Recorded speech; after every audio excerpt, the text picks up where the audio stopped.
What's up, guys? My name is Jenna, founder of FillYourBooks.com, and I am here with Z, one of our awesome clients in Clinton, New Jersey, and I wanted to pick her brain on everything salon owner life.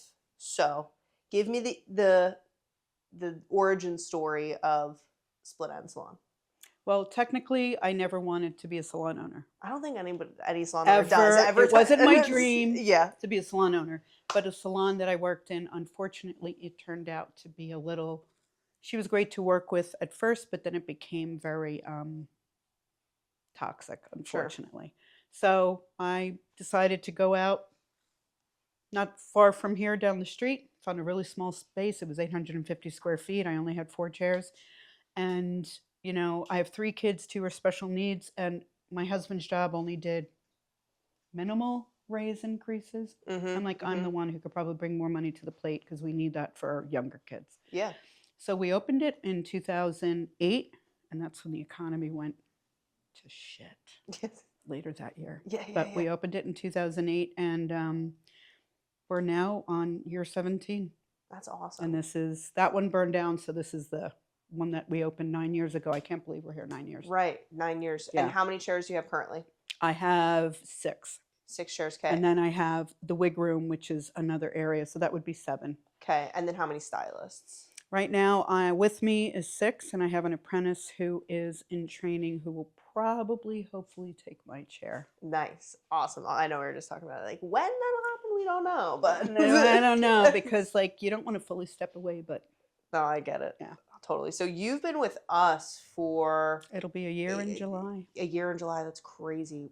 Tell me what kind of made you make the decision to invest in something like online marketing after being in business for 17 years? So I've seen such a change. We would do advertisements maybe in the newspaper, or we would do it basically it was all in written articles that people would read. And there was just such a shift over the past 10 years. But since COVID, it got even worse because most people are on social media. And, you see the writing on, at least I saw the writing on the wall that we've got to find a different way, but I'm hiring more younger staff and I want to build them. Yeah. And I couldn't figure out how to really do that. So I looked at many different, I know so many salon owners. I'm grateful to have these relationships all over the US and Canada. So I'm picking everybody's brains, and many of them are really big salons. And they were talking about a marketing funnel. Yeah. And then I had to do my own research on what that was and what that looks like.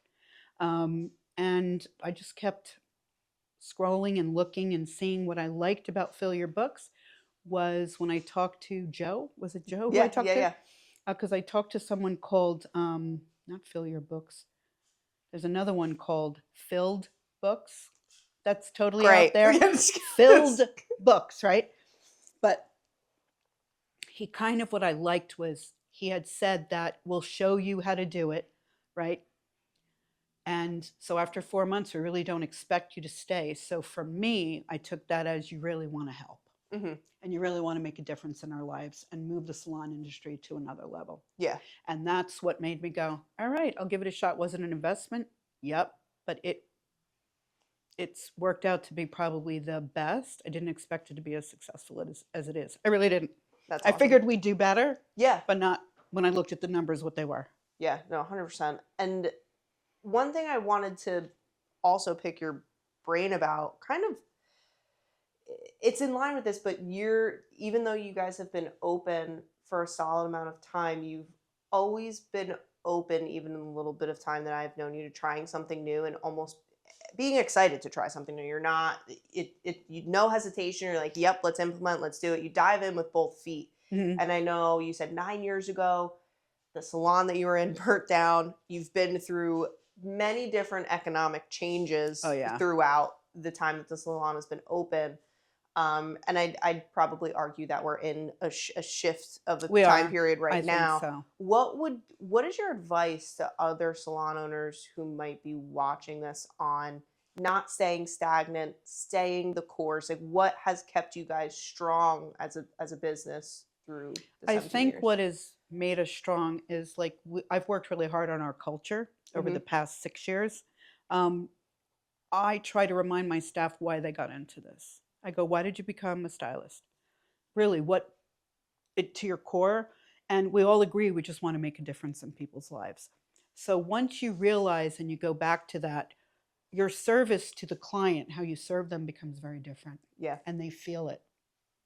And then they see how genuine you are, and then they come back. So we are getting much, much busier. So we are finding that people, sometimes the staff gets a little rote with, this is the next one, this is the next one. I'm like, no, you got to treat each one. So I think as a leader, you need to be on top of just keeping your staff focused on what they're really trying to do so they don't get so stressed about it. But do you want me to talk about Fill Your Books or no? Either, however it's good. So when we started, I am not as tech savvy as I'd like to be. Mm-hmm. So it did intimidate me a little bit. But what I liked is you're like, all right, Z, take this slowly. Just go through it slowly. And you followed my pace, Mm-hmm. which was good. And I don't know what you know. You know what you're doing. I don't in this. So I decided to plunge in and trust you and follow everything you said. And it works. And our numbers were ridiculous after the year. I mean, we were 2023, we were at 672,000 full year. Last year, at the end of 24, we were at over, it's over 800. That's awesome. Wow. We went over $100,000, and we only had you for like 5 months at that point. Right. It took some time to get the momentum going, right? And just finding what works, what doesn't work. When I needed help with things, I mean, Corey or you would jump in to help guide me through stuff on Meta, etc. Meta's confusing. Yeah. And it's complicated, you know? And 100%. I just couldn't believe when I sat down. I mean, I thought we maybe did it like 60,000 over. It was over $100,000. That's amazing. And I know you had said that you have a lot of new staff. Are you getting, what's the type of feedback that you're getting from them? Maybe, and even if it's troubleshooting some certain stuff, because like I said, the audience that watches this kind of thing, they're salon owners, that everyone struggles. There's always going to be the roadblocks and growth and those kinds. So what has that kind of been like internally? So they have to come in for a consultation first. New right? clients. New clients. Yeah. Or we try to do it on the actual messaging. All right. Mm-hmm. But it's better to see them every time. Not every time. Most times we book something without a consultation. Mm-hmm. It's not really booked for the right thing because you didn't see the client's hair. They don't know what they don't know. Yeah. And there's so many different techniques I want to highlight. And they come in with a teasy light, balayage, plethora of techniques in one thing, and you can't do that in the time frame. Mm-hmm. So I find that it's most successful, and we have a consultation form that they fill out when they get here. We are going to be emailing it out to new clients, but the staff goes through that and they write all their notes on it, which is important. So actually following up is the biggest thing. So let's say, because I have people messaging me through my own personal pages, and they'll say, I saw your ad, but they're not getting, they're not coming to me through the ad, right? And I talk to people all the time, and there are people who don't want to come in for a consult. Yeah. They're like, I don't have time for that. I can't do that. Fine, I'll do it. But when people don't get back to you soon enough, it's very easy to be like, well, they're not interested. Yeah. So following through a week later, a few days later, we have people who, after 2 months, they're like finally ready to make an appointment. Yeah. So it's not, I think I took it personally that they didn't get back to me. Yeah. I'd be like, oh, well, they don't want that. I So don't want many to people intrude. do. I don't want to intrude. No, just stay the course. And Yeah. the emojis are great. Yes. Yes. Tonality. Emoji is the active listening cue of when you're not face to face with somebody, for sure.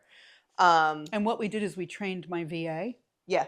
And she's doing pretty darn good. No, that's awesome. And then that frees up a little bit of your time. It does. I'm on top of it. Yeah. But you always have to manage it, just like with any other employee. Send it off to me if if she can't answer the question. Yeah. Do you think that having this process implemented helped you create and or implement new processes that'll help you outside of just the Fill Your Books process, but in the salon as a whole? Yes, because I don't think everybody did consults on a regular basis. So every time, I believe, every time a client comes back, and even if you've seen them once, you still have to do a mini consult with them to see what's changed, what worked, what doesn't work. It used to be 20 years ago. I've been in the business 40 years. You would mix the color before they came in. And you'd go out there to do the touch-up. It was very like do.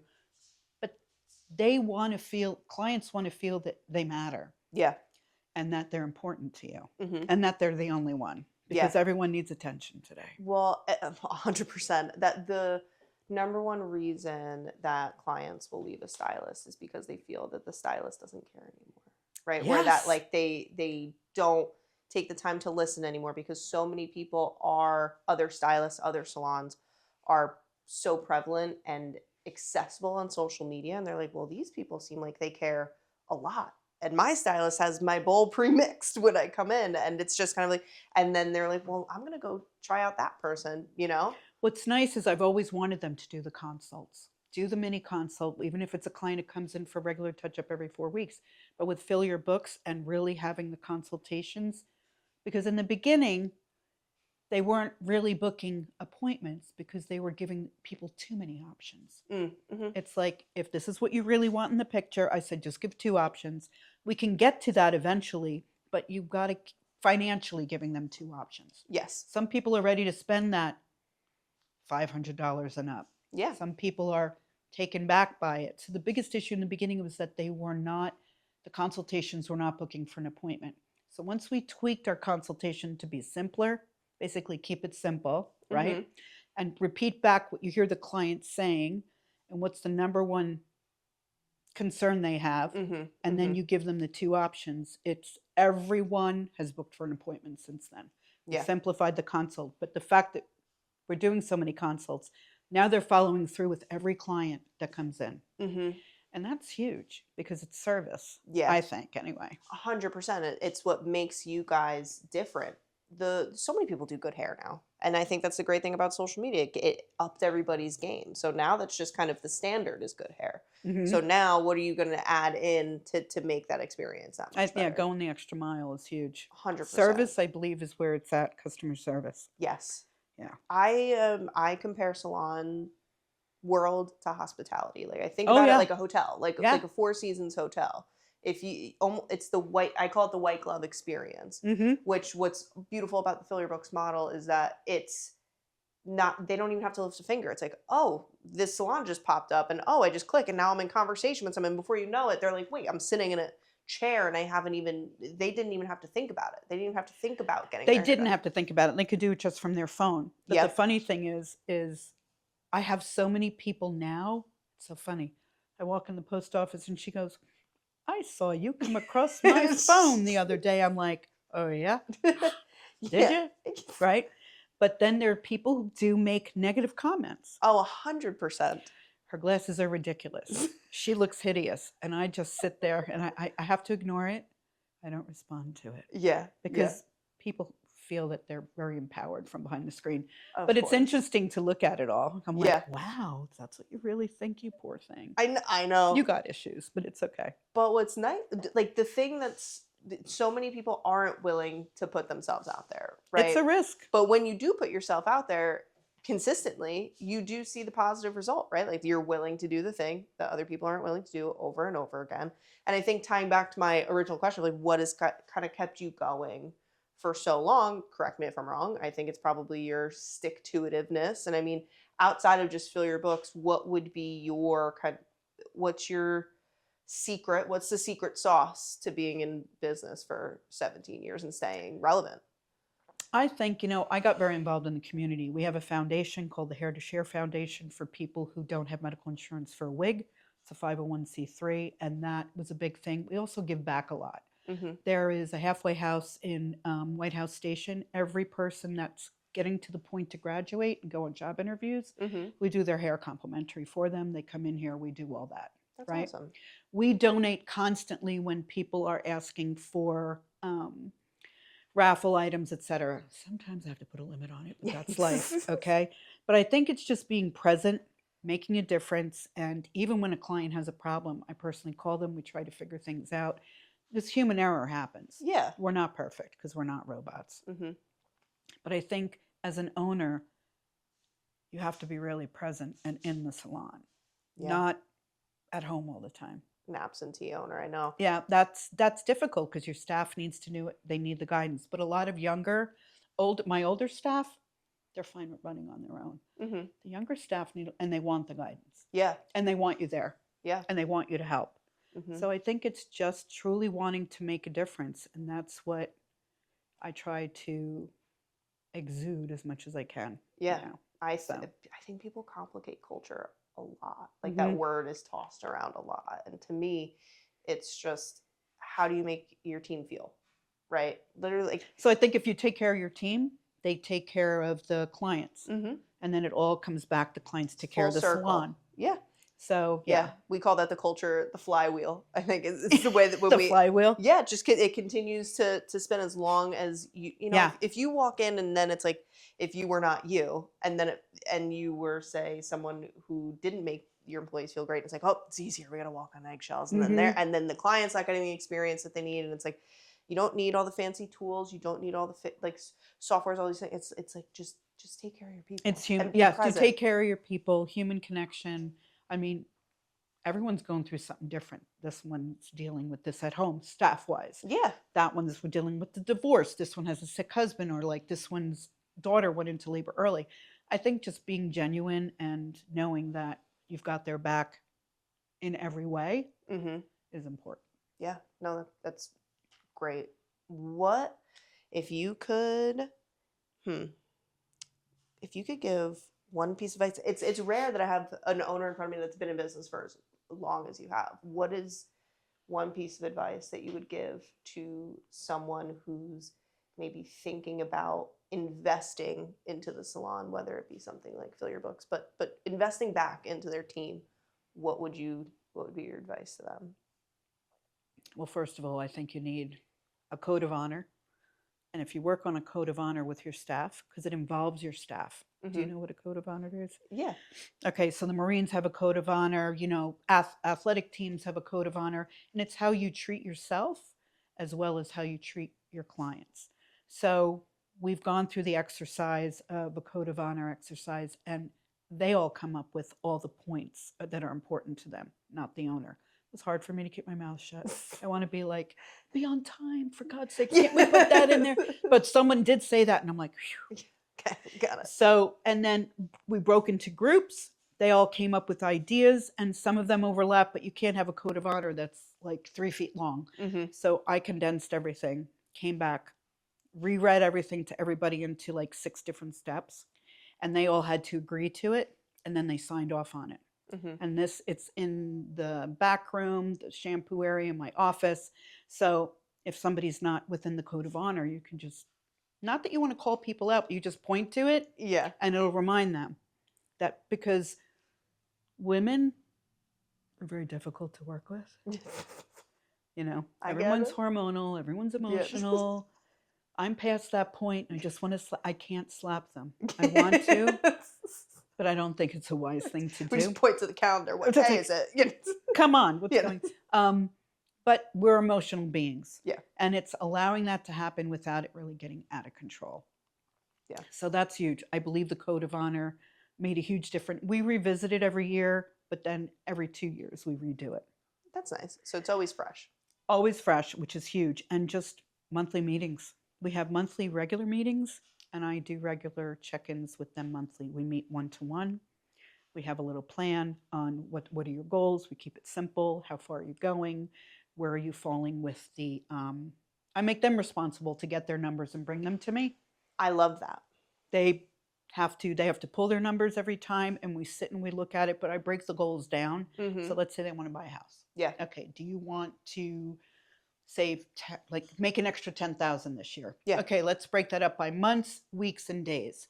How much do you need to make more Right. per So appointment? you need to maybe do a glaze or a gloss on somebody for $40 this day, or just so that they know and they can see it, and you break it down so it's easy. Like, you don't eat an elephant at once. You do it slowly, and then they see the goal. But I want them to be responsible for, they have control over building their own books bigger and better. Yeah. I can give them the clients, but they have to take it from there. Yeah. And I think commission salon, it's a 50-50 split, right? It's like you're showing up for the more you show up for them, the more they'll show up for you. It's true. And I think people just forget But I that think as simple an thing. owner, you need to realize that and do that. You Yes. can't just be an over and think, oh, all the money's coming in.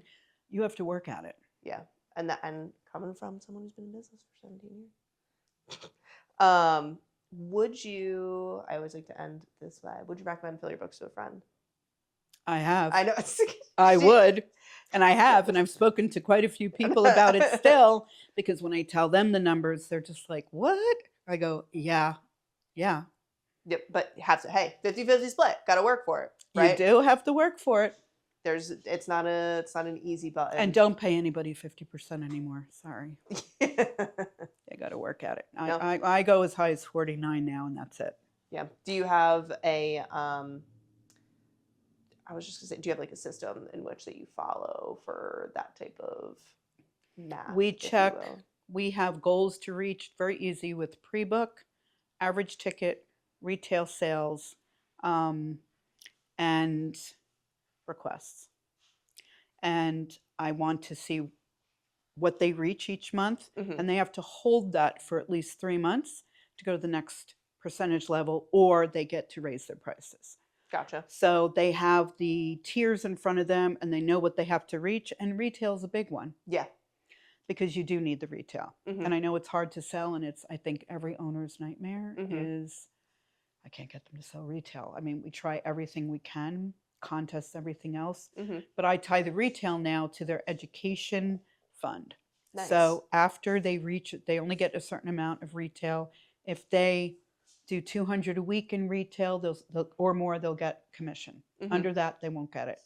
And for every unit they sell, I kind of add $1 into their account Right. for education, so that they can go and do ongoing education. I pay a portion each year, and they need to pay into it as well. And this helps give them incentive to sell retail. Yeah. So Incentivizing, being there for your team and supporting them, I think it's beautiful. So, yeah, what is the Split Ends Instagram so you can try yourself out? SplitEndsSalonStudio.com, but SplitEnz. Love it. Love it. Yeah. Thanks for having me, Z. Thank you. Awesome.